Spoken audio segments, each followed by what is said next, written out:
Welcome. You made it to Friday. It's Friday, February 11th, and we've got a whole bunch of movies to talk about today. We're going to be talking about Marry Me, I Want You Back, Shut In, Blacklight, a new Liam Neeson movie, and also Alan Ng is going to tell us all about Death on the Nile. I promise no spoilers. If we do get into spoilers, I will let you know. Pretty much no reason to get into spoilers for these movies, so we'll see. Oh wait, what am I doing? I got a notification on my phone. I guess that works, huh? That's great. Okay, stick with us, chat with us today, and I'm excited to talk to you about all these movies. Let's go.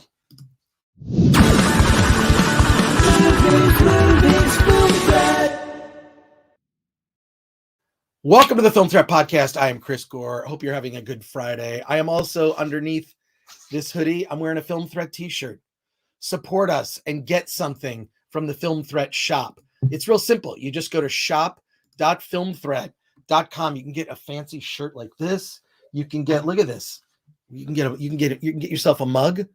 It's one cool way you can support us. You can also drop us a super chat if you think we're doing a good job and you want to support what we're doing here. I want to bring on my colleague Alan Ng, who is also modeling. What shirt are you modeling, Alan? The Film Threat, the 13th shirt.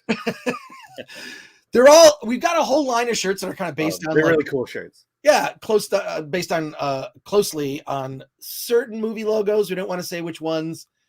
Pretty easy to figure out, but check out the shirts in the Film Threat shop.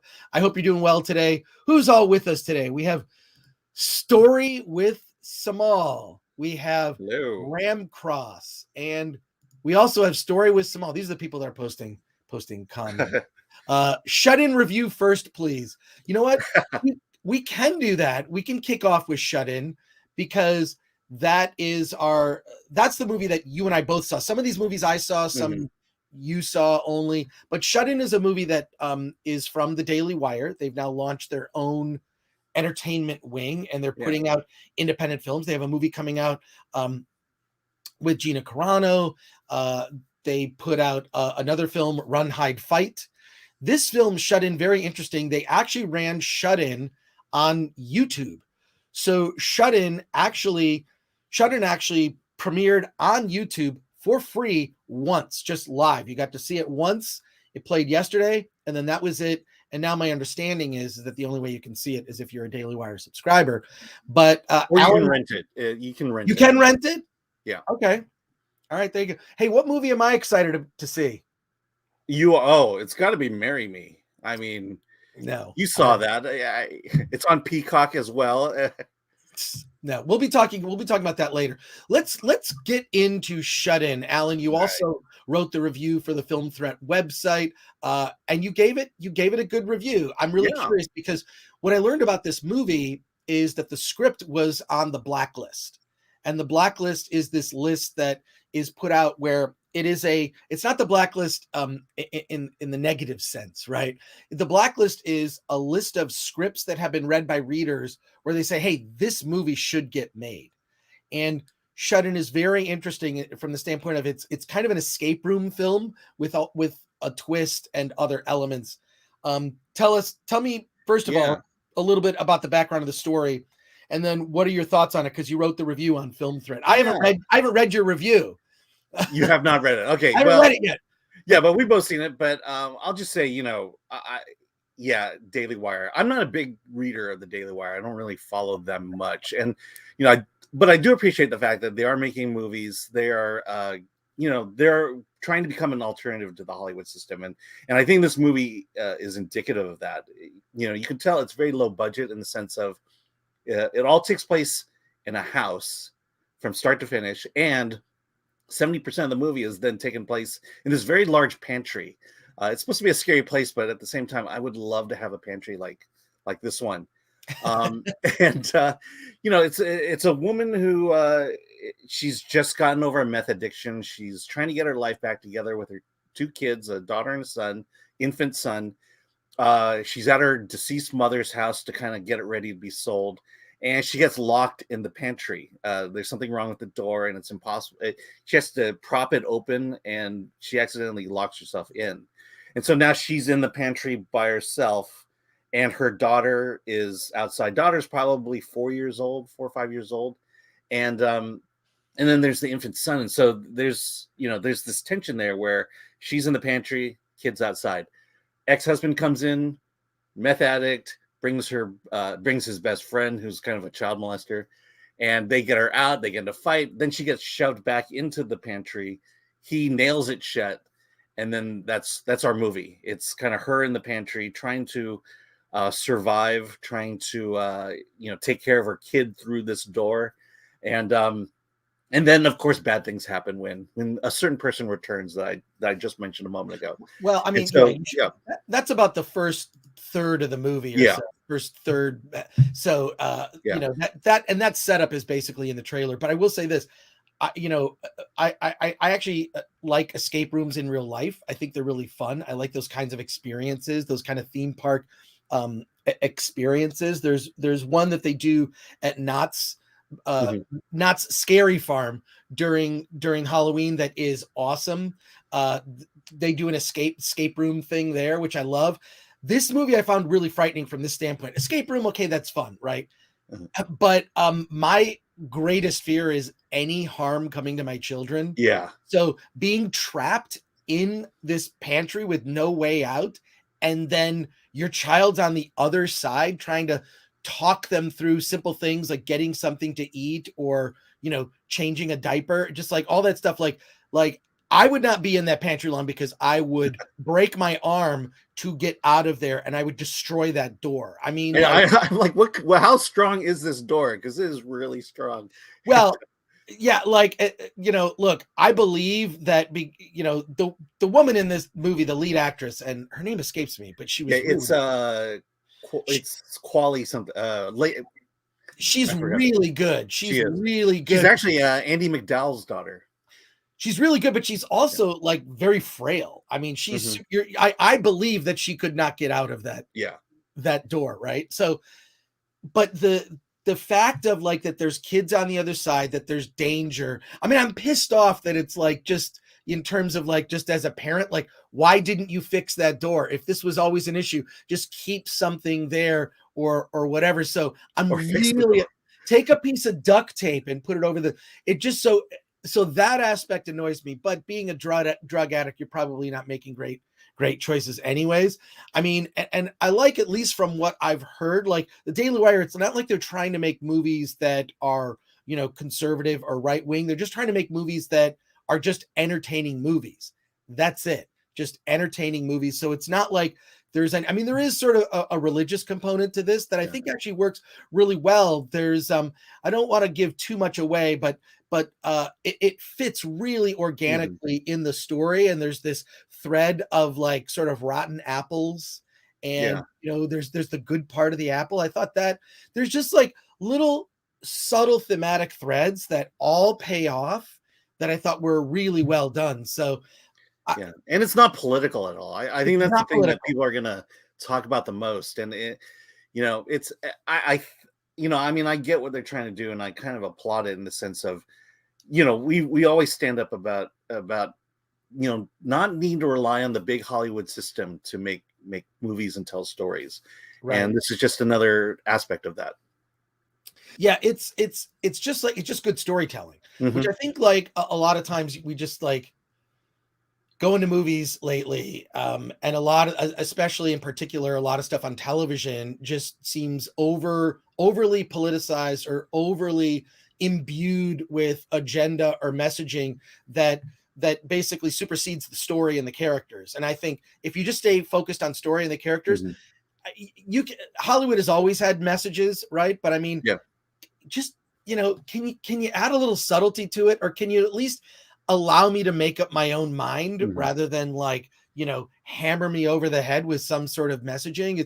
It's really unnecessary. So, but this does it really well. Simple story. It's also, I really feel like as a parent, it's actually has another layer of just fear for me, because it's like, you're like, fine, if I'm going to get hurt, whatever, someone's going to hurt my kid, I am busting down that door. Yeah. So So Now, there's that element. You're a parent as well, so yeah, no, I mean, I got all those vibes, you know, and I will say, I think the only thing working against it, and it's usually the thing that, you know, most we criticize indie films about the most, is it is small. For a suspense thriller, you know, it takes place solely in that pantry, and so you're there from her perspective the entire time, which is great. But it only lessens the fact that, you know, I think you do want to feel a little bit bigger when you come to a movie, and you know, to me, that was maybe the only negative I found. well, I mean, you know, most people probably saw it on YouTube, or most people are going to be Mhm. seeing it on video on demand, or if you're a Daily Wire subscriber, my Yeah. understanding is it's there as Yeah, well. I So, don't think there's a theatrical release at all for this. So yeah, so on that level, the fact that it's like being seen on the small screen, it actually makes sense. I actually think it feels more claustrophobic that way. You know what I Mhm. mean? Like rather than in the big expanse of being in a movie theater. So Although if it were actually in my pantry, yeah, it would be really that was claustrophobic. a nice sized pantry. It's I like a know. spare It's like she bedroom. could sleep Come in on. there. It's basically a bedroom, but it's a pantry. Yeah, it's what, yeah, for sure. So Alan, would you recommend Shut In? Oh, absolutely. Yeah. Absolutely. Yeah, I would recommend it as well. I mean, it's just like a really taut thriller, and it shows just from an indie film standpoint, like what you can do with, you know, very little money and little budget. You can do something. You can do something that, you know, is a human story. You don't need huge spectacle, right? Mhm. Not for everything, as long as you're engaged with the characters and Yeah. whatnot. Yeah. Before we move on to our next review, just a quick reminder, hit that like button. I don't care if you're watching this live, hit the like button. If you're watching this, you know, later because we leave up our live streams, please click the like button. It you know, lets YouTube know that you like what we're doing. I mean, assuming you like it, and it'll mean that, you know, we get recommended and more people see it. So, and we appreciate that. Also, follow us on social media. We're at Film Threat on everything. And a quick reminder to go to filmthreat.com, because every day, look, you can read reviews like this one for Shut In. You could have read it yesterday when it ran instead of watching us live. So there you go. The chat is alive with chat. Thank you. Please give me your Film Threat cup as a gift. I'm going to say no. I'm going to say story with Samal. No, you can pick one up. They're amazing. They're amazing. Holds any liquid, hot or cold. So go to shop.filmthreat.com. But we do appreciate you sticking with us and chatting with us this morning. Let's move on to our next review. Alan, this is a movie that I did not see, which Yes. is Death on the Nile. So Yeah.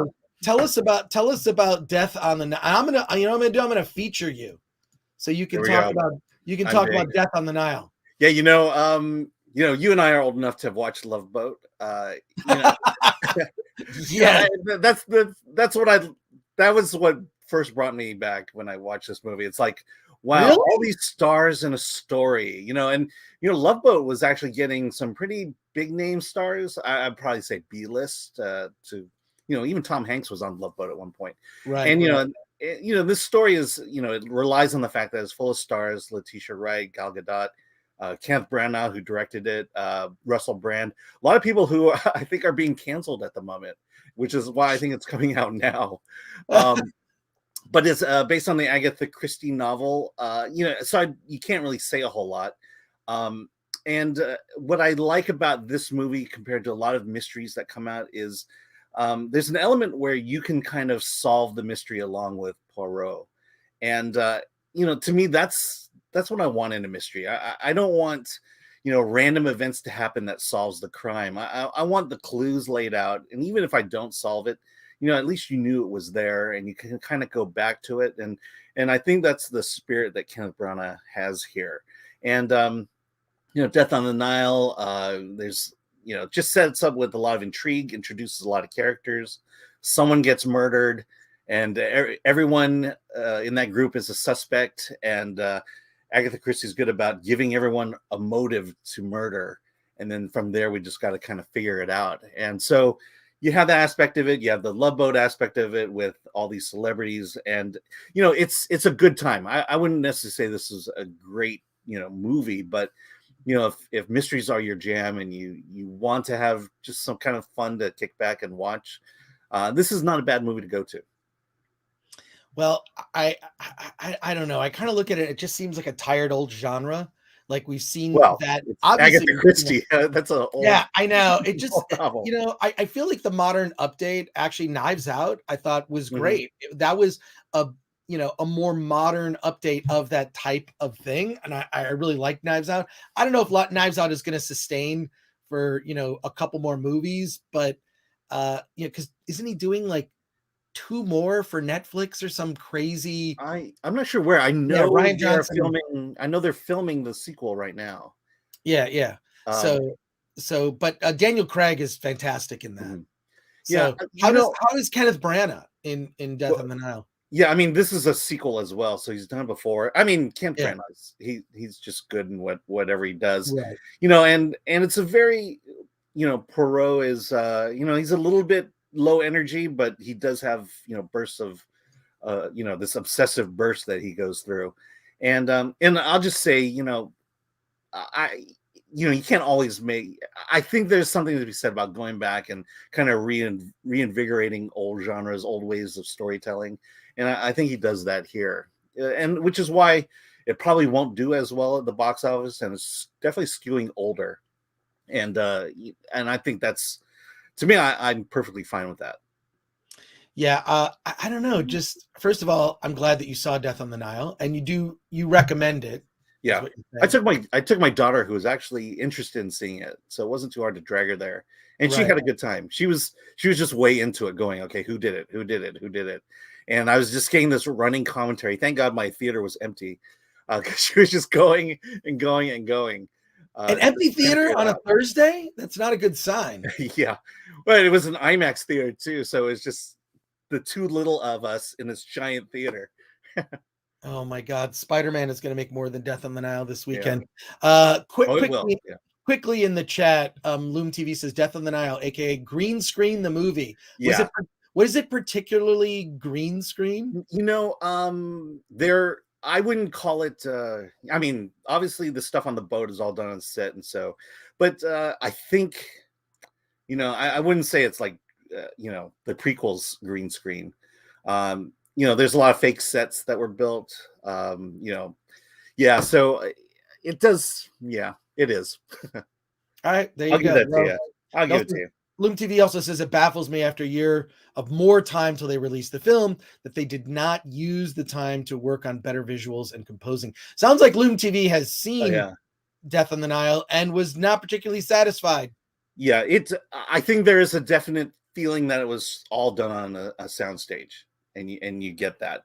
And I don't know how much better they could have done the visuals given the more time it has. I think the problem it had was it took so long to come out that, like I said, half the cast got canceled. So it's got That's that to that fight for it. That's hilarious. I would like to see a modern update, like a sleuth where just like Yeah. people just get canceled instead of murdered. I think that would, I mean, Yeah, that's actually pretty good. like Agatha Christie's, with the Twitter mob. I think that would be highly, highly entertaining. So there Yeah. you go. Who dropped that meme? Exactly. And Ramcross says, love you guys. Can't wait for the channel to grow. Thank you Yes. so much. Love you Yes. too. A reminder to like, share, subscribe. We're going to be doing live casts every Friday with new movies. I may not always be on, but we will be doing a live cast every Friday. Just for whatever scheduling reasons, I can't 100% be here. Having said that, we're also going to be doing a new show called Hollywood on the Rocks. I just looked at the graphics package. It's going to be a lot of fun. That show's going to be a lot of fun. It's not specifically about reviewing movies, but it's a film discussion. Mhm. So let's move on to our next film, which is Blacklight. And I'm going to be talking about Blacklight. Blacklight is a film starring Liam Neeson, and you've seen this movie before. It's called Taken, Taken 2, Taken 3. No one's really taken in this movie, but Liam Neeson is basically this assassin / operative that works for the federal government, and he's told to ask no questions. Someone is murdered in a real shocking way in the very beginning, and it that sort of kicks off all the events. in this film. If you've seen the trailer, you've seen the movie. The weird thing is when you compare this, so Liam Neeson's doing all these movies that are effectively just, you know, different incarnations of Taken. Lots of tense action, lots of Liam Neeson. Now he's just sort of embraced the fact that he's a grandparent. In the movie, he has a granddaughter, so his granddaughter features prominently in the movie, and he gives her, like, this is weird, at a birthday party in the beginning, he gives her a taser for her birthday for no reason, and the mom is all like, "Oh, you." So it's so That's weird awesome. how, like, some of it is like played off to be like sort of comical, like, and he's all into like home security because he's afraid his family's gonna get murdered or taken, right? So we've seen this movie before. The weird thing is, I actually like this movie, meaning I like all these Liam Neeson movies, no matter how like weird they are. It's like, oh, okay, it's fine. You know, you don't have to 100% pay attention to it. You know, it's you know, but and again, we've seen it before. I mean, there are some things where there's, and this is what I don't understand. There's this shootout that's in a really expensive giant mansion, right? Like there's like this refrigeration room with like bottles of expensive wine and whatnot. And somehow he's being like, you know, Liam Neeson is being hunted by these assassins. And if I was the guy that owned the house, I'd be like, hey, don't shoot my wine. So I'm looking at this going like, this doesn't make, a lot of it doesn't make any sense. And then there are clever, almost Die Hard like ways that he takes out the guys that are hunting him, which I thought was really good. I mean, at least Liam Neeson like is in this movie. He's acting. He seems to care about, you know, this film and the other films. Conversely, Bruce Willis, who has been doing, and I know you can speak to this, Alan, because you've reviewed, Bruce Willis has been in these movies that are super low budget, where the person who is Bruce Willis's body double is on screen more than Bruce Willis, right? Like, one was Apex that came out. There's a whole bunch. Deadlock or Lockdown? Yeah, Deadlock, I think, is one, which I interviewed the director for that. Jared Cohn. That's actually one of the better ones, one of the higher rated ones on Rotten Tomatoes. But if you go to Red Letter Media, not like I'm recommending another channel, but I do recommend Red Letter Media because I watch it. Red Letter Media just recently did a great thing about all these Bruce Willis movies and why there is like this flood of them and how he just doesn't care. These movies are terrible. And it somehow like involves this producer that's being hunted by the Russian mafia. They're all like produced by this same guy. So, see, I wonder if it's more magnanimous than that. Maybe he's trying to help indie filmmakers, maybe by lending his name. I mean, you know, basically, there's Eric Roberts, there's Bruce Willis. Liam Neeson is dangerously going down that road too. Well, but compared, so I just watched the Red Letter Media thing and all these cheap Bruce Willis movies. Then I watched BLACKLIGHT, and I'm like, oh wow, well BLACKLIGHT, and I've seen some of these Bruce Willis movies. They're weak, and they're weak from the standpoint of you can tell that he worked on the movie for 2 days. Yeah.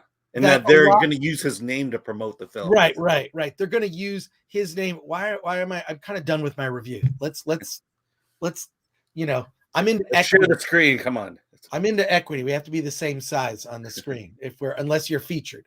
But but these Bruce Willis movies are so cheap. Like they're so like, they showed in the Red Letter Media thing, they showed one shot where it's a guy and he's out of focus, but it's supposed to be Bruce Willis.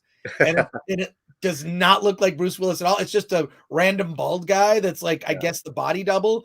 But you can tell in these movies, because I watched that Deadlock film, and it's like he's in the movie. He could do all of this in 2 days. He literally was in 2 locations for the entire film. Yeah. And that was it. So they shoot him out in 2 days, and I'm sure Bruce Willis gets $1 million. Yeah. And I did. Go so sorry. No, go ahead.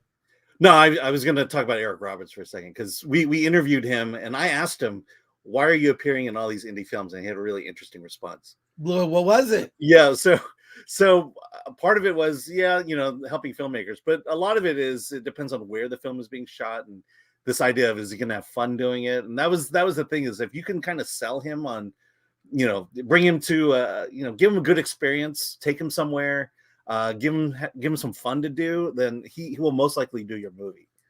Well, I mean, but comparing it to Liam Neeson seems to actually like put effort into the acting.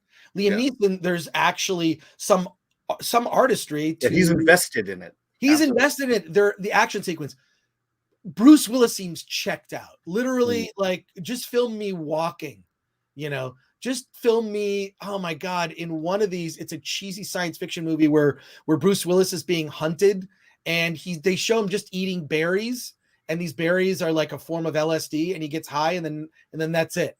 That's the scene. Yeah. So, I mean, it's just bizarre. So if you're looking, like, there's this like Eric Roberts, Bruce Willis, Liam Neeson, these once were big stars, right? That were box office draw. So if you see it as like a video on demand film, you think like, oh wow, like this is in the theaters. This is a big actor of the past, but the movie itself is just, for the Bruce Willis ones but the Liam Neeson Blacklight, which which we're talking about right now, I thought was really well done. If you like that type of Bruce Willis movie, it's not like the first Taken, but it's in that realm, and it's worthwhile. So let me ask you, is Blacklight good because of the story or because of the action?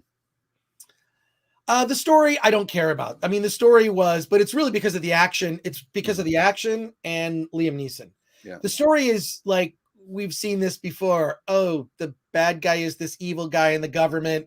Liam Neeson's kind of a tool. His family is in peril. Seen it, been there, done that. Also love it. It's sort of like, I love like In-N-Out cheeseburgers, and you know what you're getting when you're getting one. And I know it's not great for me, but I'm going to eat that cheeseburger. So Absolutely. This is the Blacklight is the In-N-Out cheeseburger of Liam Neeson movies. Yes, I think I know what I'm having for lunch today. Now, have I told you my personal connection with Liam Neeson? Yes, let's hear it. You have a personal connection? We're going back to Darkman. Oh, wow. In Darkman, he probably wasn't even on set, but he's transformed himself into the Larry Drake character. He goes to a Chinese restaurant, sees himself. They do a chase in kind of the revolving door there. That Chinese restaurant is my grandparents' restaurant. Wow. Yeah, there you go. There you go. Wow. Well, that's my connection. We're bonded forever. Darkman, an underrated Sam Raimi movie. But I like Liam Neeson from, I mean, he played Qui-Gon Jinn in Star Wars Episode 1. I would argue best character of the prequels. It's probably the best character of the prequels that, it would have been great if he turned up somehow in the later prequel films, or had maybe a better payoff to his character. The payoff to his character is he was completely wrong about training Anakin. But Liam Neeson just has a gravitas that is just palpable. And I just feel like Bruce Willis just doesn't care. Can I tell you a quick Bruce Willis story? Sure. Okay. I interviewed Bruce Willis for, I forget the movie. This is when I was at G4 TV, and they send me off to some junkets. And I've interviewed a bunch of celebrities in those junket situations. It's the only time I actually feel sorry for celebrities, because they're being bombarded with stupid questions from moron journalists. And it's the same question too. And it's the same questions every time. I'd always try to mix it up though. I'd always try to ask something a little clever. I'd sort of get what I need. And they sit you down and say, you have 4 minutes, go. And then like, by the time they're going, like, wrap it up. And then they're like, hard stop, like you're done, like done.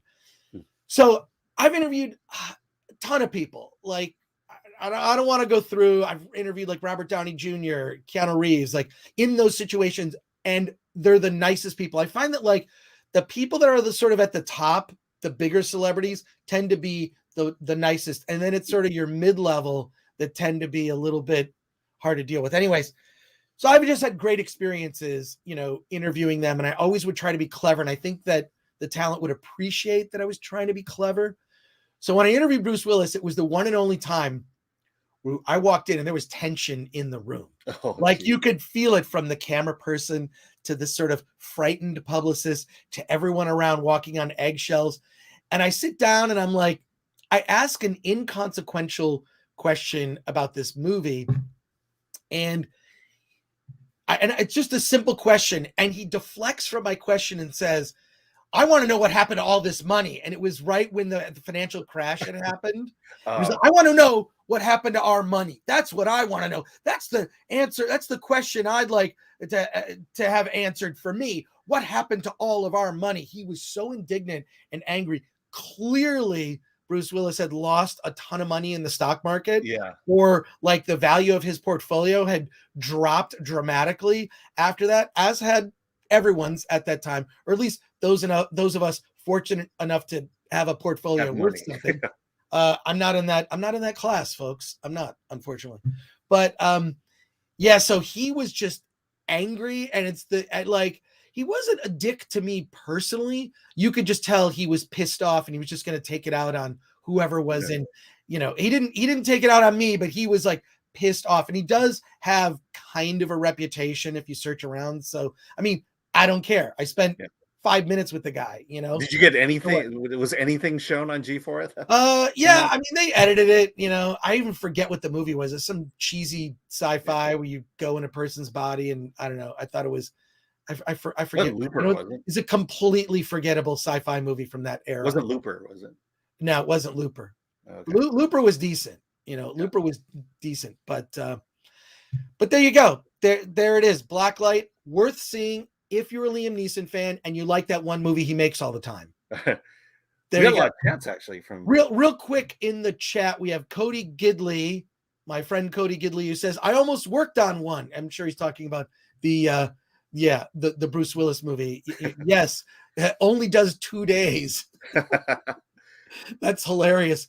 Eric is awesome and generous. I actually did a web show with Eric Roberts back in the day when streaming shows. This is like, I don't know, I want to think like 2008 or something. Yeah. 2009.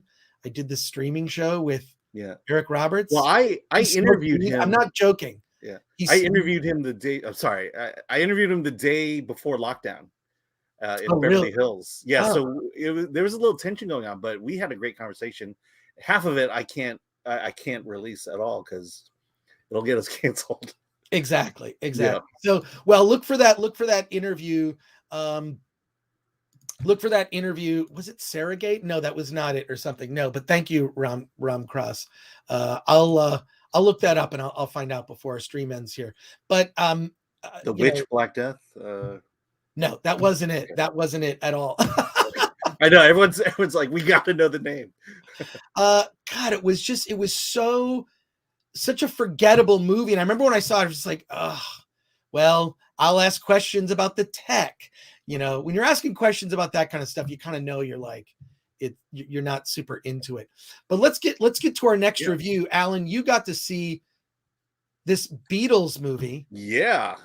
Okay. So, if you've seen the Beatles documentary on Disney Plus, this is played at the IMAX, and it's the concert section of the documentary. So they just basically took that section and put it on the IMAX screen.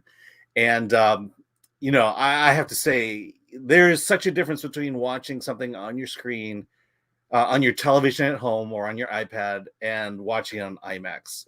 There's just a world of difference. Again, you could see it on your television, but here it is on the big screen, and it's the concert. I think what I enjoyed most about it is you really get a sense of why these guys liked each other and why they like performing music together. I don't want to go into the full background behind it, but this is essentially their first live performance in years, and they did it on top of the rooftop of Apple Corporation.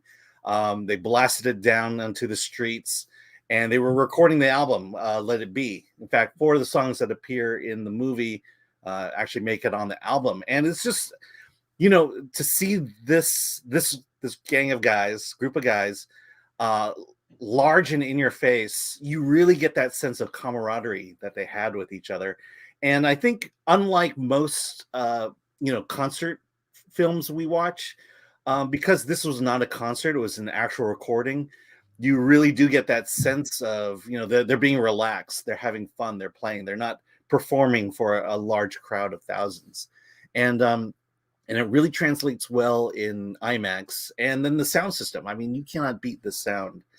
And And then if you watch, you've seen it in the documentary, but you know, by the second song, the police have arrived, and just to see them kind of dick around with the police up until the very end is just hilarious. And just one side note, I forced my daughter to come see it. Afterwards, she said, "I hate you." And she goes, "Because now you made me a Beatles fan." And I think you're going to get that from this. If you are a fan at all of the Beatles, you've got to try to get to see this on IMAX, because you are just going to cry. It's like church. And so. Wow. How was the IMAX? I mean, this was originally filmed, I assume, in 35 millimeter at the time originally. Yeah. Well, it was a full-blown feature. So I don't think it was, I think it was, I'm not sure what the standard was then. But it looked great. You know, I mean, the whole point of the documentary was that Peter Jackson was going to restore all the footage, and he did. And, you know, it's clearly, you know, it's not going to be a perfect print. It's not clear or crisp at all, but it looks pretty good. The graininess, there's a little bit of it there. I think they need to leave a little bit of the graininess to kind of, you know, make us feel authentic.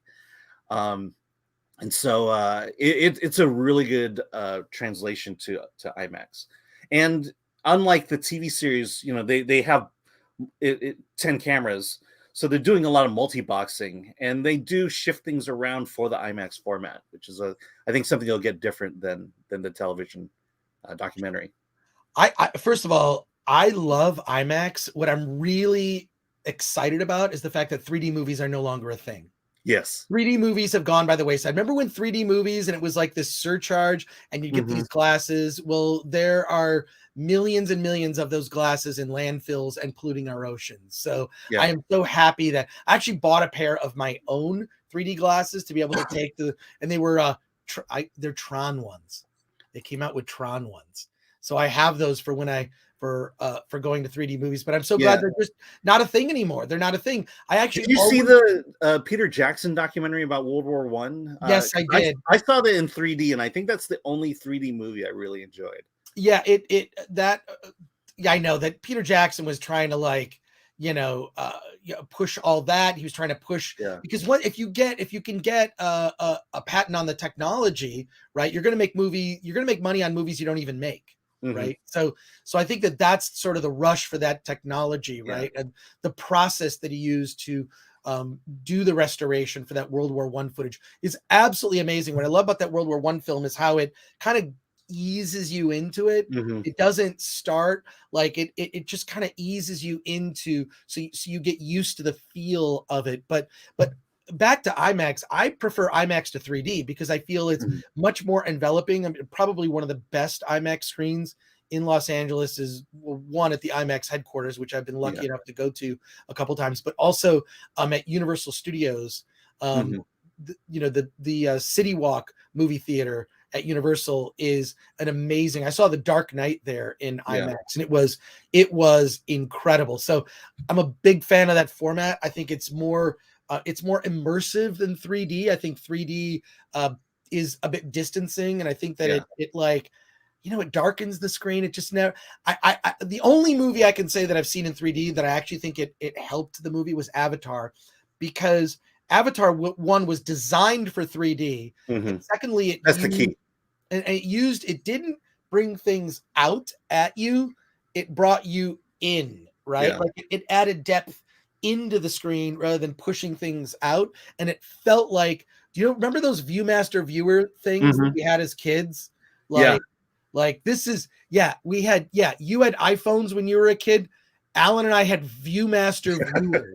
Those are the coolest things too. But they were cool. They did things like the Peanuts, but it was like these puppets of the Peanuts. Yeah, they made models, and then the shot pictures of the models in 3D, and then it was great. I'll tell you why 3D has failed. Because once you put those glasses on and the movie starts at the 10-minute mark, you're forgetting that you're watching a 3D movie. Right. And so now the point is, what's the point of watching a 3D movie? And I think you said the key, what was key was that the movie needed to be intentionally shot for 3D in order to make any sense. Yeah, and I think that's why Avatar succeeded. Why just doing a conversion is not enough. Well, I wonder if people like Avatar is, will have been gone for so long now that I wonder if people even really care. Right? They're going to re-release it. They will absolutely re-release it when the sequels come out. Yeah. So I mean, we'll see. I'm cautiously optimistic. I'm one of those guys where it's just like when I see there's a lot of banter about a movie before something comes out. I mean, right now all I care about is like Batman. I mean, I'm actually wearing a Batman hoodie right now from my buddy Tony Kim from he has a company called Hero Within, and I pretty much buy anything Batman that he puts out. But Batman I care about. I cannot wait for that. I'm also nervous about it. So we'll see. But when it comes to banter about like before a movie comes out, it's all speculation. It's all like, well, we'll see. And I love listening to it, but I'm not very good at talking about it. Yeah. I'm just not good at that. Personally, I try to stay away, which kind of hampers this because, I want to be surprised. I don't want to have a preconceived notion going in. Because I feel like sometimes the talk just kind of taints you against it, or worse, it's so bad that when you see it and it's slightly good that you like it a little more than you need to. Yeah, I just think it's a play to make more money. I think right now anything that could turn people off from going to the theaters, I think is not going to fly. Loom TV asks Chris Gore, do you think 3D will get another boost after Avatar 2 comes out? 100%. It's going to get another boost. I think that, they've been waiting. I'm going to talk about this movie later, but I was at the AMC Burbank last night and it was packed. There were a ton of people there going to the movies. Yard House was packed. People are ready to come back.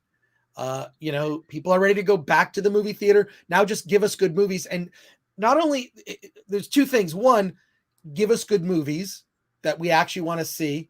And then secondly, remove any barrier, right? Like, I love the fact that like one, they've made it cheap now with this AMC A-list, right? It's you pay $25 and you can see 3 movies a week, for the month for $25. They give you all sorts of like coupons and this, like they're really being aggressive about anything to get you back to the movies. And what I love actually about going to the AMC is every time that Nicole Kidman promo comes up, everybody applauds. I don't know why. It's now become a thing that as soon as you see, you're like, oh, trailers are over. It's Nicole Kidman. I mean, it's Nicole Kidman.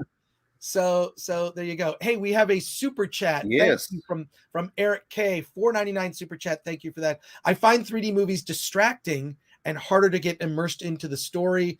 Can't wait for you on the Nooners. That's right. I am going to be doing Gary Beekler's podcast, live stream, whatever they call it. Whatever the kids are calling it. He does a thing called the Nerdrotic Nooner, and he's going to 3 times a week, and I will be a guest on one of those. I believe it's on Wednesday.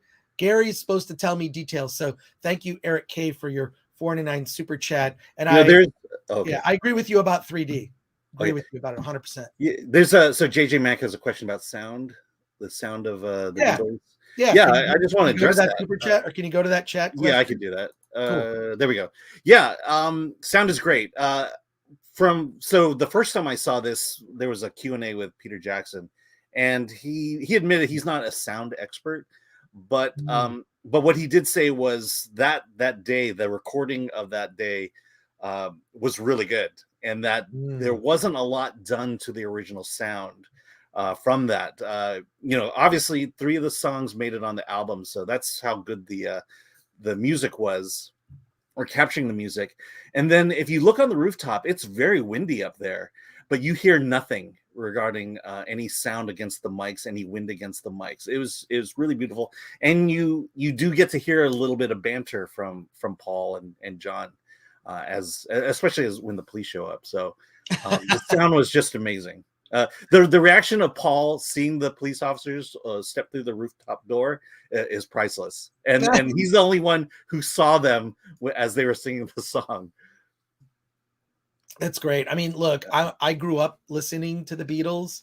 Love the Beatles. I mean, Sgt. Pepper's is the audio version of Drugs, in my opinion. It's such a great Sgt. Pepper. It's a classic. Might be one of the best. Revolver is one of my favorites. Yeah, there are no bad songs in it. I even saw Please Don't Laugh I saw the Bee Gees version of the Sergeant. I went to see Oh that. my gosh. I went to see that in the theater as a kid, and I liked it just because I liked that music. And Mhm. I know it was dumb. It It was so was dumb. dumb. And I still loved it because it was the Beatles, right? Like, I mean, Yeah. it's ridiculous to look back on Steve now. Martin is in that one. There's a lot of weird cameos in it. The 70s. George Burns. What's weird is the 70s, I think, is the last great era of American Yeah. filmmaking. I've mentioned it many times before, but there are a lot of movies that did not survive, to today, that we don't remember, that were terrible. And I think that's true of every era, right? It's like, does this movie stand the test of time, right? Can you watch it decades later and does it hold up? Because, there's a lot of hype, and, I'll look back on reviews I did of movies like 10 years ago, and I'm like, why did I like that movie? So you definitely get caught up in a lot of it. So I don't know, kind of ridiculous. Yeah. See George A. Romero's Knight Riders if you want to really get a dumb movie. It's just sort of like, look, a lot of movies are a product of their time, and then a lot of movies can transcend. Mhm. Like, for me, Logan's Run, no one today can watch that movie and think this is the stupidest movie. They think it's terrible. It's in a futuristic mall with escalators and fountains. Yes, it's ridiculous. It was shot at a shopping mall in Dallas, but I love Logan's Run for the performance of Michael York, Jenny Agutter. I mean, like, just the concept behind it. I think it sort of has like a little bit of a Brave New World behind it. Their worldview is shattered when they discover the truth about how society is structured, and it's interesting where all the music when they're in the domed cities is all computer music, and then when they leave, it's orchestral music. It's a symphony. So there's some really interesting things about the movie. It just doesn't hold up from a special effects standpoint. The models look cheap. Some of the effects are pretty bad, but I would say that Roscoe Lee Brown as Box, the robot Box, is great, and it led me to read the novel at a way too young of an age to read a novel like that. And the novel's like nothing like the movie at all. They really took a lot of creative license in translating it to the big screen. I think they're both equally novel by William F. Nolan, Logan's Run, which is just very different. You basically choose to die. You get euthanized at the age of 21, right? Because it's the novel's Logan's Run, the original, is a reaction to the youth movement of the 1960s, right? That the only way to sort of reset society is just get rid of old people. And that was more the concept behind it. One day, I hope there'll be an adaptation of Logan's Run that's more faithful to the novel. I think it's a fascinating concept, but I'm just saying this as a very long-winded way to make a point about movies from, when you other time. And how even like your reaction to a movie changes. Like when I first saw the Star Wars prequels, right? Like, Star Wars prequels, I was very disappointed about. Like, God, I remember it was like almost a form of therapy. I get into long conversations with friends on the phone. This is when we used to talk to each other on the phone. Yeah. Now we do this over a live stream. But and it was like a form of therapy. Like, what is Star Wars and what is this? And what is George Lucas? Or like, okay, I'm going to trust George Lucas. And, I feel like the prequels for me didn't get good until the end of episode 2, when it was like, oh, okay, this is what I've been waiting to see. Like a ton of Jedi fighting in an arena. That's cool. Like, and then there was only one movie to wrap it up, but the prequels have aged well when you look back. The idea and with the sequels, people love the prequels so much better. Yeah, they love they love the prequels even more because in light of the sequels, and that's interesting. I mean, something we should talk about is the Jurassic Park trailer came out for the new. Okay, I haven't seen that one yet. Have you seen it? I haven't. I will though. You'll see it. Yeah, I will. I'm interested in seeing this movie. So you need to see it because what's great is that they reunite the trio. They reunite 2 of them and then kill off the third one? Or? No, they don't do that. No, they reunite the original characters. Jeff Goldblum, Laura Dern, Sam Neill, like from the first movie. Yes. They're reunited. I saw a picture of that. They're paired with Chris Pratt and the new characters that we've come to like. Was that so hard? Was that so hard to get the 3 characters from the original Jurassic Park movies and just put them into one movie? The 3, I mean, it's almost like the Jurassic Park movie is trolling the Star Wars sequels. I mean, everyone wants to say that The Last Jedi is the thing that broke and destroyed Star Wars. I would argue that it was The Force Awakens, and not just The Force Awakens, from the opening crawl, which does not world build. There's so many. I mean, look, I don't want to go down a rabbit hole of the Star Wars. We got more movies to review. Star Wars sequels sucking, because that's just too easy of a rabbit hole to go down. But Jesus, oh my God, like it's just annoying as hell. So I don't know. It's yeah, I mean, look, I mean, wait, where's this comment here? Laura Dern, Sam Neill, Jeff Goldblum, dollars. Yeah. Could they have done that for the first Star Wars sequel, The Force Awakens? They just could have put all 3 together, and then maybe they have lesser roles. You didn't even need to kill off those characters. You know, it's okay for a character to ride off into the sunset, right?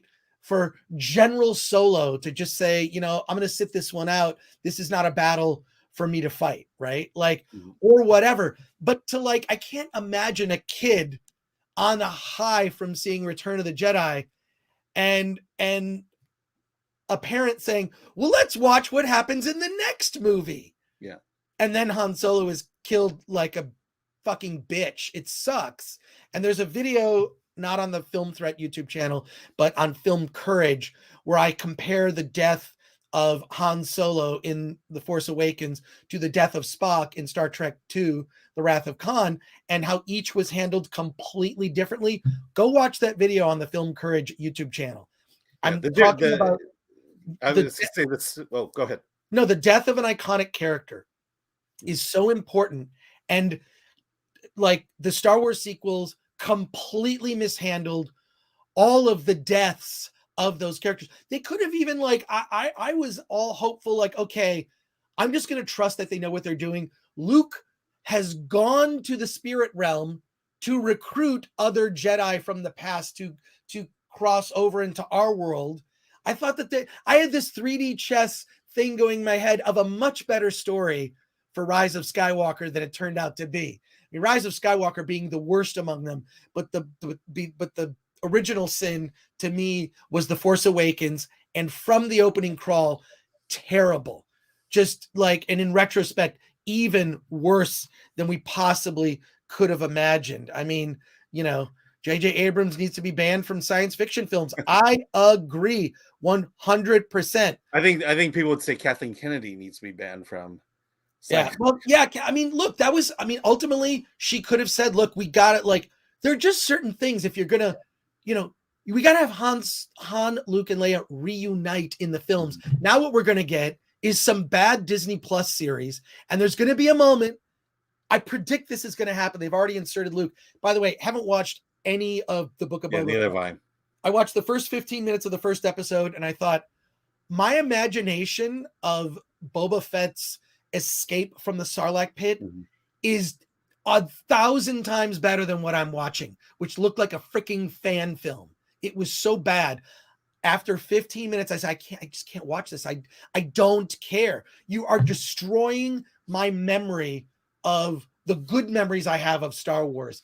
And I've said it before. I miss loving Star Wars. I used to love it, and I do not. And part of it has to do with the way that Gina Carano was treated. I think was horrible. How she was publicly humiliated and shamed for something Whoopi Goldberg just said. There's so many comparisons that make no sense. So that the sort of disrespect to fans from Lucasfilm, and just like on and on and on. And I don't know. I just don't care anymore. What can I say? It sucks. So go see the Beatles. Go see the Beatles movie. Yeah. Scott Slaughterbeck says, yeah, Harrison Ford's death sucked, as did the 3 sequels. I agree. JJ Mack, you didn't think Harrison Ford mail it in too? I was gonna say with Harrison Ford, like Leonard Nimoy, I'm pretty sure they both wanted to die. They both wanted to. But, you know, okay, have it happen in the first movie, but at least have, like I said in my video on Film Courage, which you can watch after this live stream. Don't watch it now. Go watch it later. You can bookmark it. But like, it's not about the character dying. It's about the reaction of the other characters who love that character, that legacy character, and how they react to the death of a character. And can you boost your story because of that death? Imagine if Luke and Leia were present when Han was, I don't think he should have died. I think he should have been mortally wounded. And then, Luke shows up and it's like, maybe a reversal of that line that was in Return of the Jedi.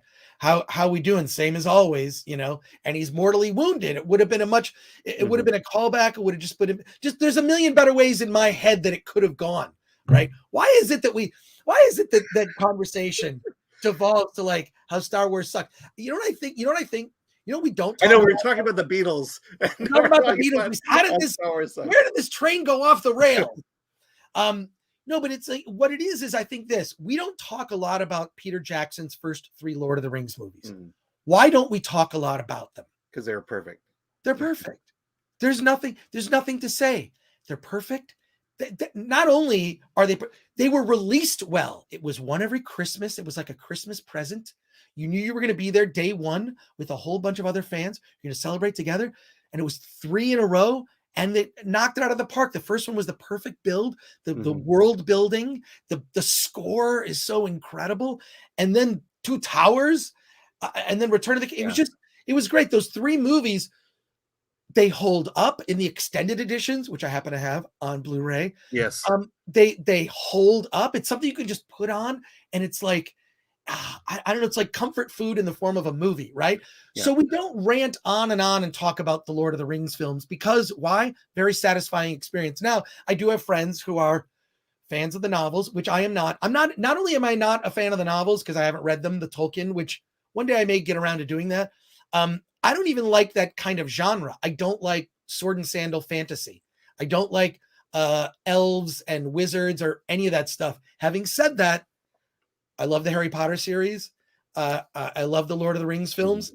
I liked Game of Thrones, but I wasn't as invested as other people were in Game of Thrones. So when it shit the bed at the end, I didn't really care because it wasn't my thing and I'd never read the book. So, you've ignited the chat once again. If I ignited the chat, do we have to go to the chat? And yeah, we do. Cody Gidley says, watch the Filoni episode. I'll do it. Yeah.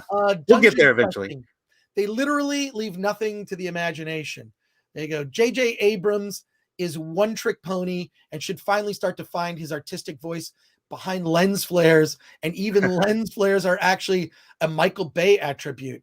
Yeah. Scott Slaughterbeck says, Chris is right on. The mouse is just a corporate money machine, no soul. I agree. I think the reason, I feel like Disney is where franchises go to die. It's like, I feel like this is true of all the corporations, Universal, Warner Brothers, Sony. Sony's probably got the best chance of pulling things out and giving us good content, but Warner Brothers is just all over the place when it comes to DCEU. And it's kind of hit or miss.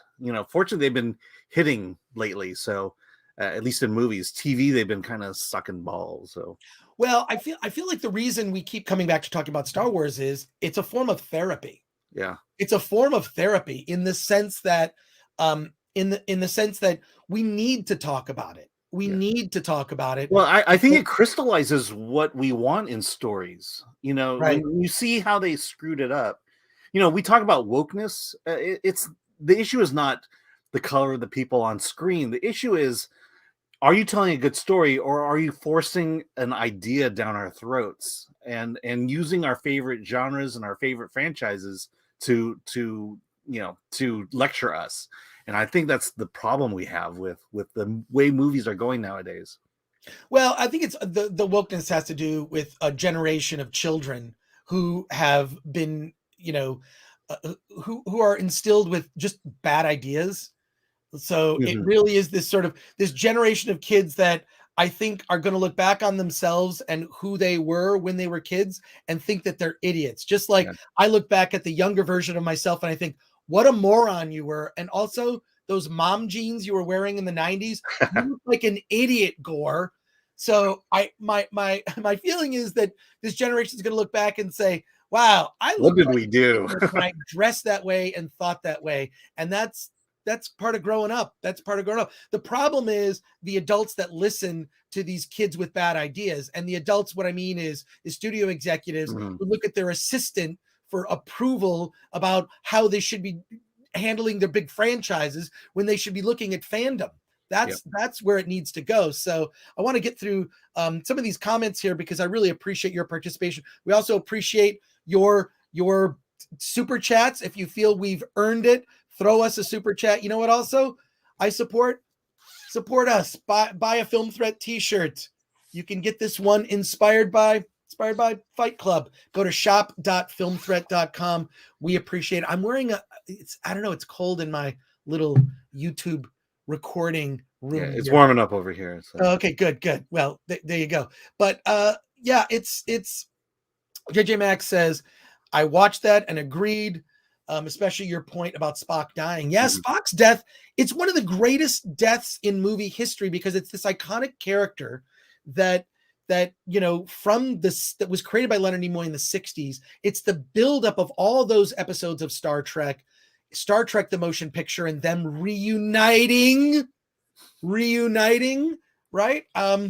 So, you know, I can't believe that wasn't well thought through, that not only do you not reunite Han, Luke, and Leia, but then you create a death that you could see it coming. There's all the tension. It's like, okay, we've all heard the rumors Han Solo's going to die. Okay, he died in front of a bunch of people we don't care about because we just met them, with the exception of Chewbacca, right? So it says Chris on Film Courage are must-sees. I'm actually doing another round of interviews with Film Courage, and I sent them over some topics.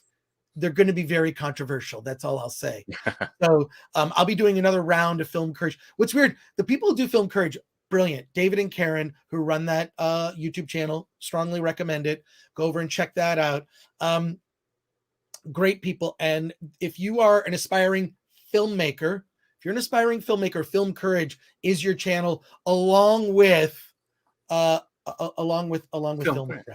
Film Threat for sure. And Alex Ferrari's YouTube channel as well. I actually have, if I have a giveaway that we can do. That we can do right now. We're going to do a giveaway, and I'm going to tell you how you can get this. If you are a filmmaker, you're looking for tools. I have a giveaway from a company called, they're called a Flex Clip. Flex Clip is this company, and what they do is they allow you to create like title sequences for your film, like, you know, animated openings. It's very useful tool, and I think I've got about 5 of these. Here, I'm going to show you this right here.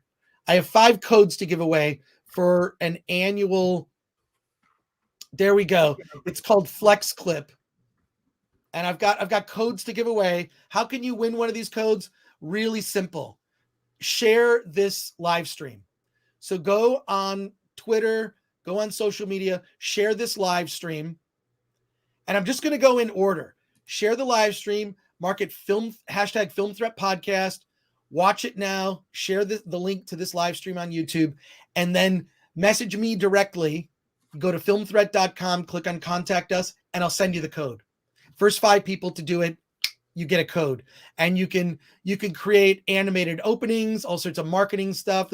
Look at these intros and outros for your videos. There's stock video footage, I believe. Yeah, like there's also stock video footage. It's really, really useful. So I will send you a free subscription to this service.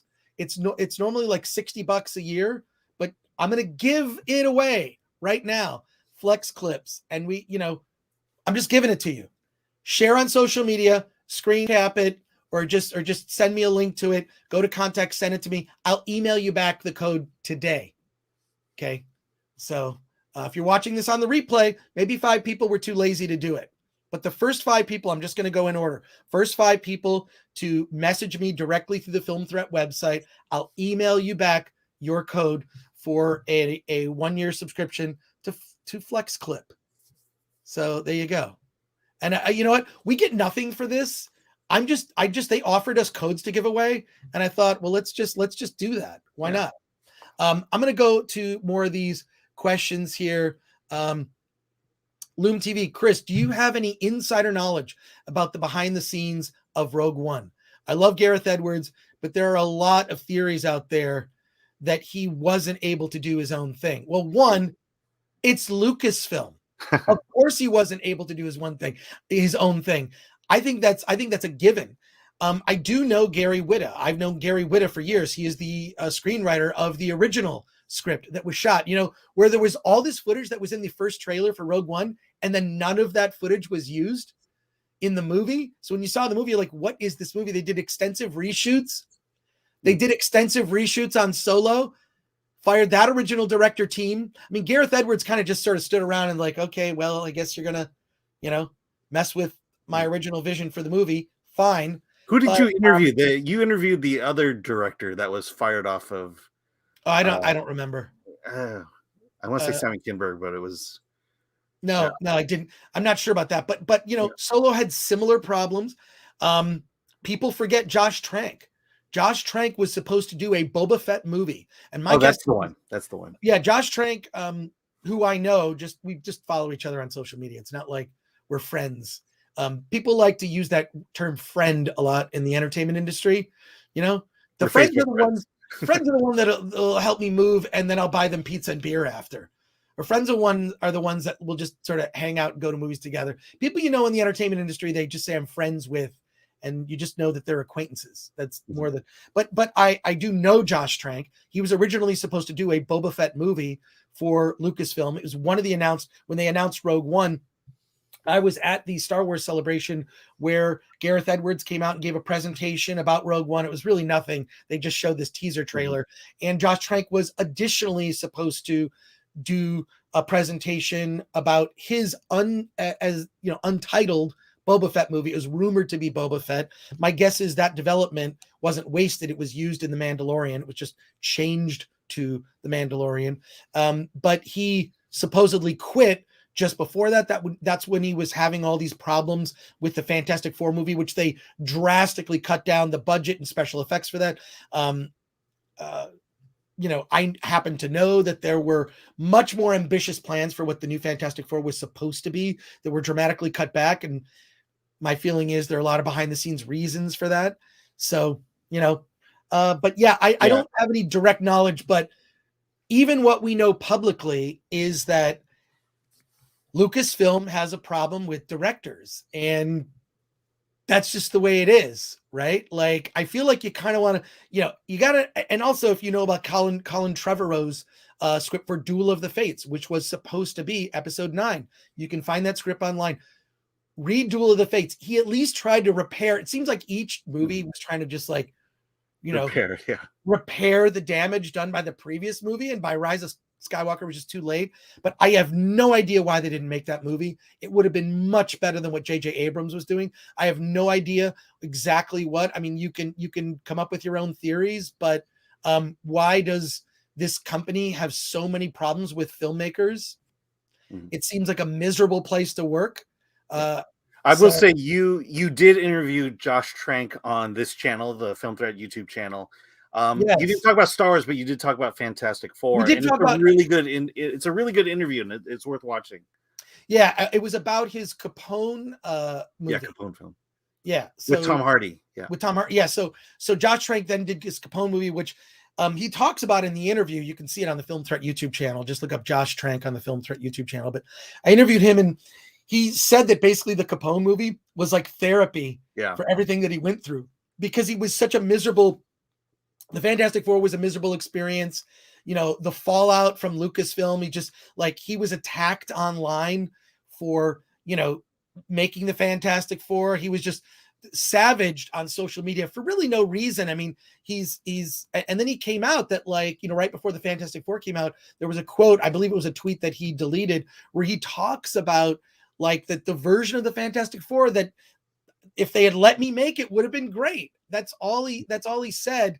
And, he kind of got shit for that too. I don't know. I can't stand social media, So Loom TV says, seems there was a lot different footage in the trailers compared to the final film, talking about Rogue One. That is true. Happens a lot. We discussed that. Roland Coleman's retrospective on the Star Trek movies on YouTube did a great job on Spock dying. I haven't seen it, but I like the recommendation. Scott also says, I will spread the word about Film Threat because I like FT. Yes, absolutely. And get yourself a Film Threat t-shirt because, you know, otherwise, and this is the thing, I don't like to brag about our t-shirts. Film Threat t-shirts cure nudity on contact. 100% guarantee. I'm just going to leave it at that. Anyways, Geek Truth 64 says it wasn't just that Han died, it was that they regressed his character back to where he was before New Hope and made him a deadbeat dad. Yeah, he was in a space divorce with Princess Leia or General Leia or Commander Leia or whatever. Yeah, it just like, it's sort of like, it was terrible because it was like, you'd think he would have grown just more wise, you know, there is, I mean, look, there are moments in all the Star Wars sequels. You're like, okay, that's kind of a cool moment, right? Or a cool action scene. I mean, you know, it doesn't work, but there are moments that are worthwhile. And one of them is Han sort of giving the reverse of his speech from A New Hope, where he's just like, you know, that's just a bunch of nonsense. And he says, no, it's true. All of it. Like, that showed some growth, but that's like the only thing. See, that should have been the sequels. That entire story. It should have been like, they jumped over the greatest drama that could have happened.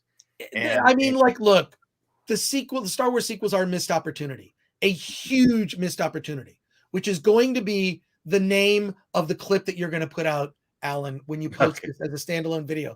Star Wars sequel, the biggest missed opportunity. Well, you could probably cut them up into. Yeah, I could cut. The biggest missed opportunity in the history of movies is the Star Wars sequels. Excuse me. Dungeon Questing says that was the saddest thing. All of that character development from the original trilogy was wiped away. Yeah, no, it's just frustrating. It's like why we're still talking about it. Geek Truth 64, Han's death did nothing for his story. It actually destroyed his entire story, and I would argue his legacy.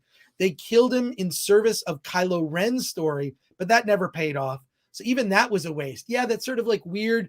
Was it a dream sequence? Was he a Force ghost? No, it was like, was this sort of a fever dream, a fever Jedi dream in Kylo's head that he has a reconciliation with his dad?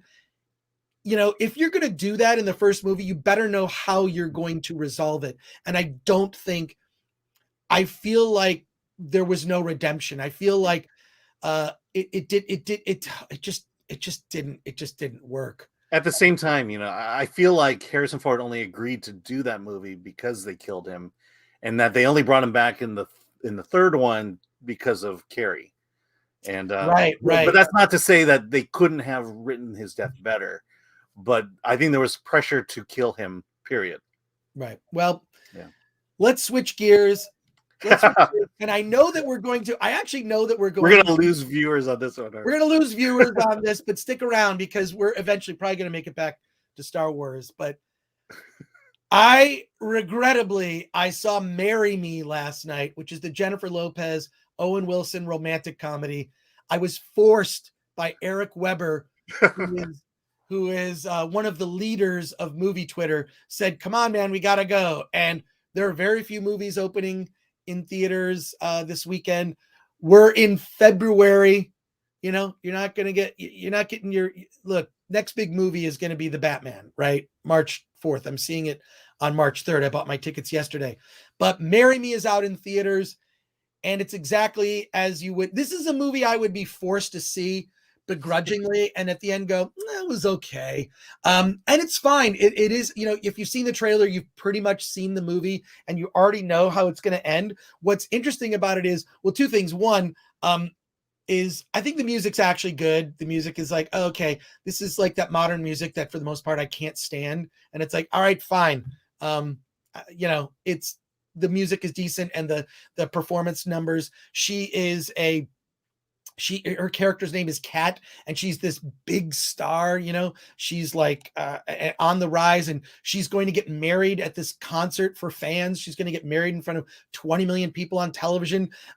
What's really interesting is is how much social media plays a part of this. It's like a romantic comedy where Instagram is a co-star, and I'm not making that up. So much of the movie is like, woo, it's like they cut to Instagram stories, and her whole life of her character Kat revolves around doing promos on social media, and being she has like a drink sponsor, and just all these like a juice drink sponsor, all this stuff. It's super cheesy. Owen Wilson is just this math teacher, and he has this team of kids. One of them is his daughter, and they're mathletes going to the mathalon, which is this subtext. He's just a regular dude who's divorced.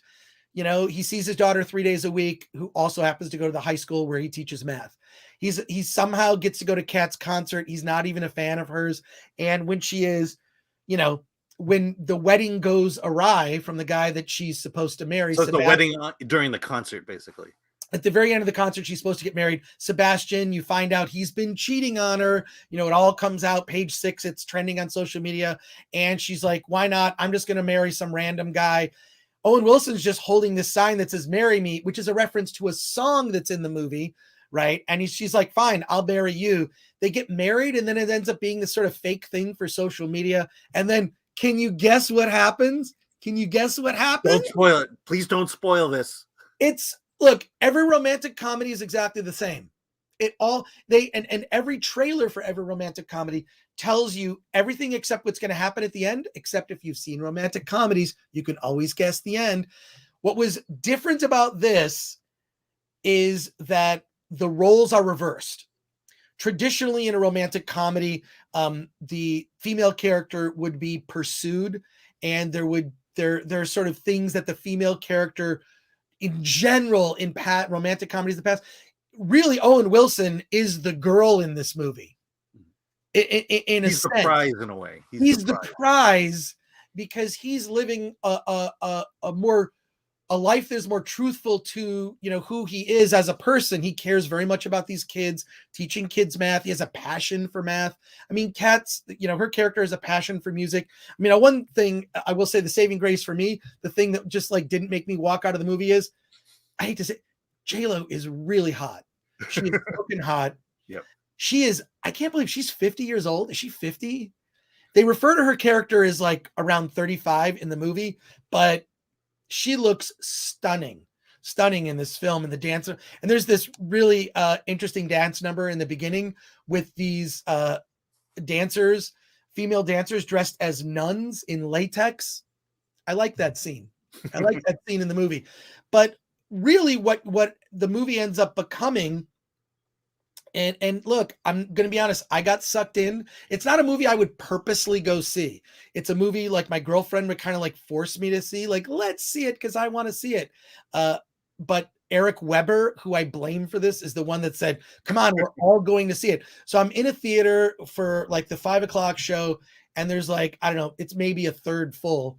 But it was all a bunch of people that, look, it's just an excuse to meet up and then talk about movies after, with drinks. So look, it's exactly what you'd expect. It's not a bad version of this movie. What I find is how unrealistic it was, that someone in that position would just randomly marry someone. There's just but that's every romantic comedy, right? Mm-hmm. It's with Love this at first sight, The Pursuit, exactly. The opposites, people who should not be together, getting together. That's exactly. Yeah. So compared to Notting Hill. Exactly. Loom TV says, Hugh Grant in Notting Hill was the girl in the movie. Sounds like a soft reboot of Notting Hill. It's not really a soft reboot. It's pretty much just traditional. It's a traditional romantic comedy. Geek Truth 64 says, but how many times does Owen say, wow? Yeah. I can confirm he does not say wow in the movie. He doesn't say wow in the movie. I think that's a spoiler. I think you just spoiled it. Yeah, I may have. So I'm seeing this on Monday for obvious reasons. What? Because you have to? Yeah, because I have to. And but it's streaming on Peacock. And for this, I was gonna watch it, but then I realized that means I would have to see it twice. And so I chose not to watch it last night. Well, here's the saving grace. Jennifer Lopez is great. Yep. Owen Wilson is likable. It's not, I can't say it was We've seen worse. boring. What's that? We've seen worse. We've seen worse. So if you like this kind of movie, I recommend it. This is not a movie I would see purposely. But yeah, people are saying it sounds like Notting Hill. Owen Wilson was good in Midnight in Paris. That's true. Yeah. So look, what is Marry Me? It's a guilty pleasure. It's a guilty pleasure movie of, a type of film you've seen before. So Professor Galen says it right. And Geek Truth 64 says, no, wow. Can't even make a drinking game out of the movie now. Wow. Yeah. No, you're going to come out of that movie sober. So, yeah. Unfortunately. Yeah. So now, so that's on Peacock. So if you do have Peacock, I don't have Peacock. I have Peacock. I don't have Peacock. I have it for wrestling. That's why I have Peacock. But I do have Amazon Prime. And so our next review, I Want You Back, is on Amazon Prime. I believe it comes out today.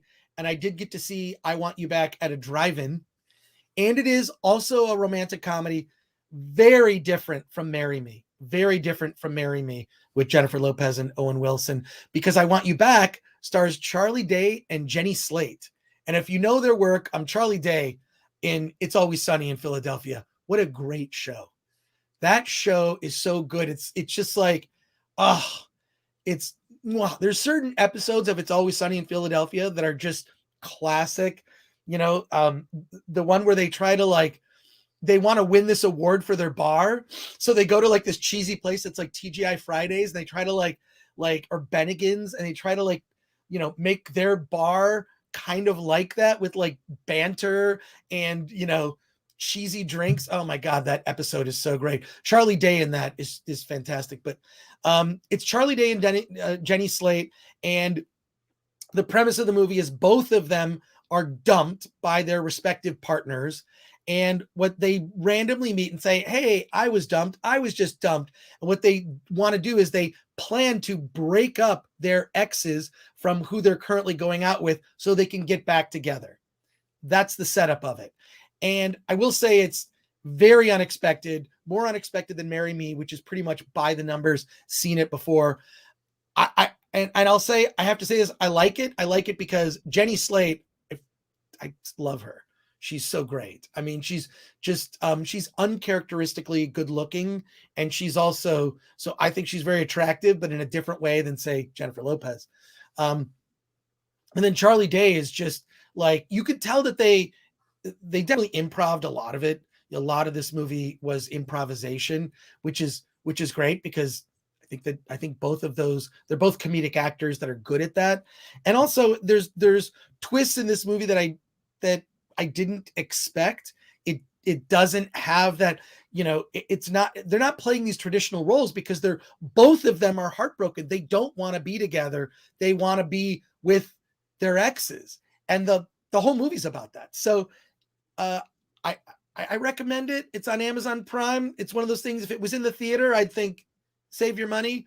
But, I Want You Back, being on Amazon Prime, it's fun for what it is. And in particular, if you like Charlie Day, strongly suggest checking it out. So I find it interesting that comedies, rom-coms, comedies, they're kind of a dying breed. And so they are now fodder for streaming. And it is Marry Me that is actually getting the theatrical release, although it is doing Peacock as well. I find that kind of sad because I'm a huge fan of comedies, and they're not making them anymore for obvious reasons, and they're not coming to theaters anymore. Well, thankfully, I would say that for both films, both I Want You Back and Marry Me, they're not particularly woke in an annoying way, right? There's a little bit of it in I Want You Back, but it's not I kind of feel well, that's in the culture. You know what I mean? That's around now. So it's, but it's just, this is going to sound weird. It's just interesting to see romantic comedy. It's just oh, wow, it's a heterosexual couple that wants to get together. We don't see that as often anymore. You know what I'm saying? You don't see it as often. So it's kind of refreshing. It's refreshing to see. So So there you go. So Call Me Brother. That would be our recommendation of it. Call Me Brother. If you want a really uncharacteristic romantic comedy, strongly recommend a movie called Call Me Brother, which has one of the actors, the lead guy. He's I forget his first name, David Desmukes or something like that. Or I think he's on Saturday Night Live, basically. He's not. I can't pronounce his last name. Yeah, but Call Me Brother. It's an incest romantic comedy. Oh, you just gave it away. I gave it away. But it's so weird. It's like a John Waters movie. It's like if John Waters made a romantic comedy, that's what Call Me Brother is. And I love John Waters. I grew up watching, John Waters films in high school, and it kind of warped my brain. Mm-hmm. And I like that kind of like, you've never seen anything like that. So and it won Best Comedy at Award This as well last year. It did. Award This, which is coming back. Like, go to awardthis.com. Our deadline, if you are an indie filmmaker, you're listening to this or watching this, go to awardthis.com, follow @awardthis on Twitter and Instagram and Facebook, and get in. All you got to do is submit your movie to Film Threat. Go to filmthreat.com. There's a little submission, and we are still taking submissions through, I think it's like the 3rd week of March. Check it out. Mm-hmm. And you will be eligible for our Award This event in May. More details on that coming, because you can actually get tickets to Award This. Let's go to our comments as we look to wrap up. Jenny Slate is hilariously annoying in Parks and Rec. 100% agree. 100% agree. Favorite rom-com? When Harry Met Sally is my fave. I would say, Scott, that's a really good answer. I would agree with that. But mine, I hate to say this, would be Princess Bride.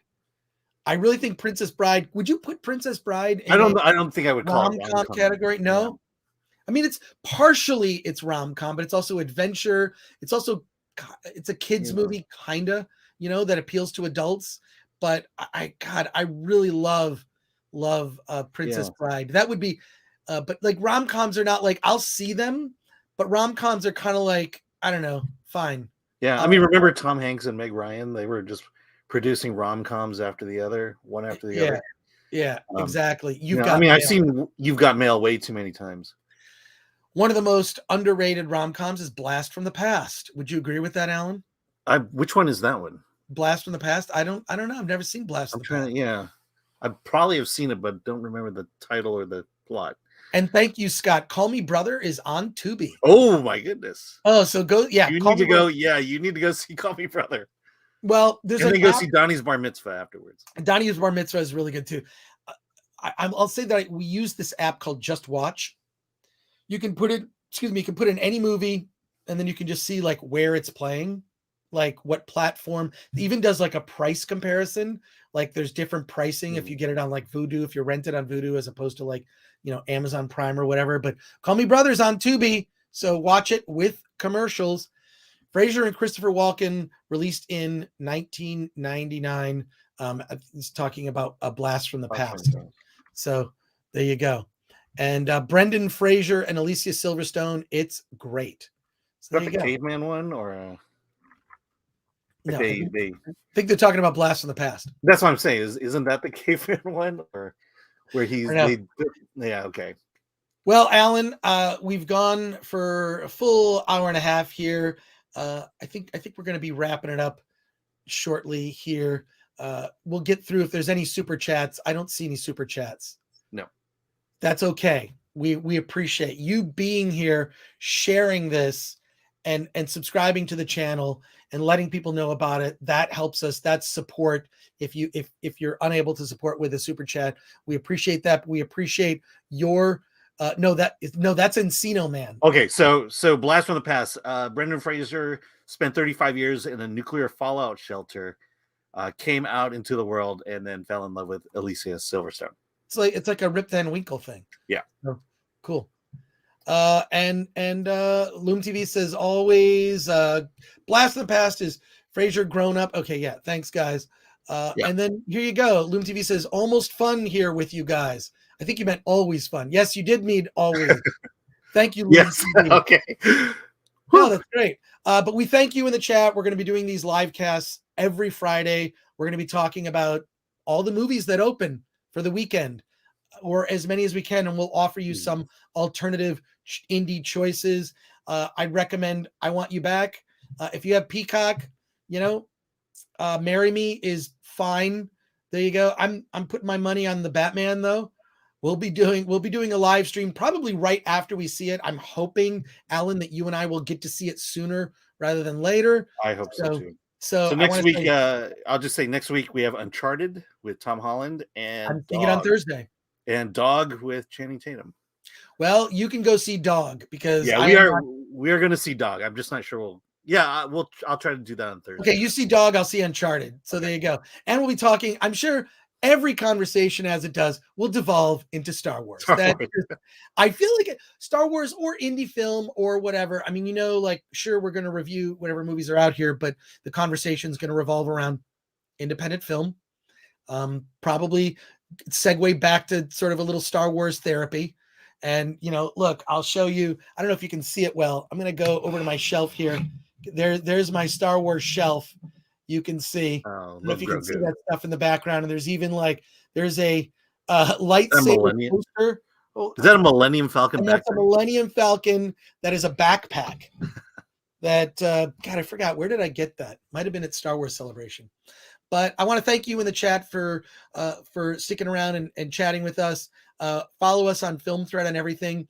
Live casts every Friday, and additionally, Friday morning. And then additionally, we're doing another show called Hollywood on the Rocks, where we're going to have guests on that show.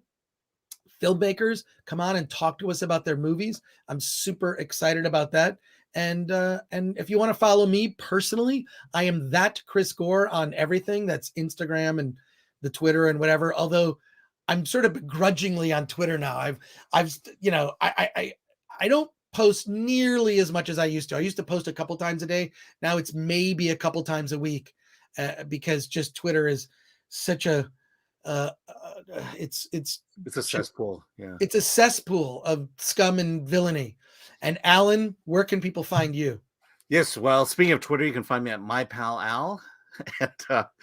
At TikTok, I'm Arthur Farty on TikTok. There you go. We started a Film Thread TikTok. I think we've got some videos there. Yeah, I need to start sending you stuff for that. So, well, there you go. Well, if I could just give you the login, you could post some stuff. Okay. But also, if you follow Alan on Twitter with my pal Al, he will personally thank you with an automated message. Thanks for following me. I know. Thanks, Steven Spielberg. Turn that off, Alan. You got to turn that off. Why do you have that on? Don't feed the social media. Someone told me that you need to respond, and the best way to do it is impersonal and automated. Impersonal and automated is where we need to get away from. But Scott Slaughterbeck says, yeah, love the Filmmaker interviews. Yeah, we've got a bunch coming up next week, some really interesting ones that are coming up. So we'll be getting back to that. But what we want to try to do is bring filmmakers on the live stream so you can interact with them. Most of the filmmaker interviews we've been doing have been pre-recorded. What I would like to do is do them live so you can actually be part of the conversation. So I'll ask my questions and then you can talk to the filmmakers. So thank you both. Time to put this on blast. Yes, put it on blast and then tweet it out and then message me at Film Threat. Just click on contact and I'm going to be giving away codes to the Flex Clip software where you can make like animated openings, animated title sequences. There's stock footage. It's a great service if you're an indie filmmaker or a creator. I will send you a code. It's a $60 value. Save you some cash. So with that, Alan, I think it's time for us to bail. Any final thoughts? Yes. I mean, surprisingly, not a great week in film, but not too bad either. I don't know. To me, it's just like when there's a week like this in movie, I'm just happy to be in the movie theater. Yeah. I hate this. I ate an entire large box of the popcorn at the AMC. Yes, I ate a whole large box to myself. Yeah, this was me yesterday. I've seen we did In-N-Out Burger and then a giant bucket. Can I just say, okay, I've seen this pop up on social media and I'm totally gonna fall for it. There is Batman pizza at Little Caesars. Yes, I saw that. And they come in a box, which I'll probably keep and then throw away 6 months from now. I am so getting the Batman pizza. It's a Batman-shaped pizza, Batman calzone. I'm probably going to eat it during the Super Bowl this weekend. I'm doing that. So yeah, so I'm a sucker for that. And then I saw, this really got me. There are Batman like drinks, the Batman drink that has a Batman cup topper. Dude, it looks so cool. Look this. I'm going to buy all that stupid shit because I'm an idiot. Because I'm a huge fan of Batman. I like at least what I've seen so far. Looks like this could be this. I'm still on the fence. I'm on the fence for a couple things. I just don't want it to be about. I just don't want it to devolve into the type of messaging that we've seen, or that seems to be required of every major release now. You know, or like an inconsequential character thrown into the movie, made to serve a particular market outside the United States. That gets tiresome. So you're saying Kato is going to appear in the film? I would. Well, I mean, if it was right, it's canon. The Green Hornet and Kato know Batman. Yeah. They're friends. They've paired up before to fight crime. Anyways, I don't know. Look, all I'm just saying is, if it doesn't come preloaded with, you know, what we've come to expect from factory filmmaking, which is just like, you almost groan because you can see it. You can see the studio note on the screen. Like, it's like a desperate plea. We want your money. You know, look, I don't know if the Batman is 3 hours because it needs to be 3 hours to tell an epic story, or if it's 3 hours because they couldn't compromise about the bullshit that the Hollywood executives are trying to shoehorn into film to serve an agenda. Is it that, or is it a good story that needs to be told in 3 hours? We'll find out. So with that, I'll say thank you. See you next Friday, and see you at the movies. Later.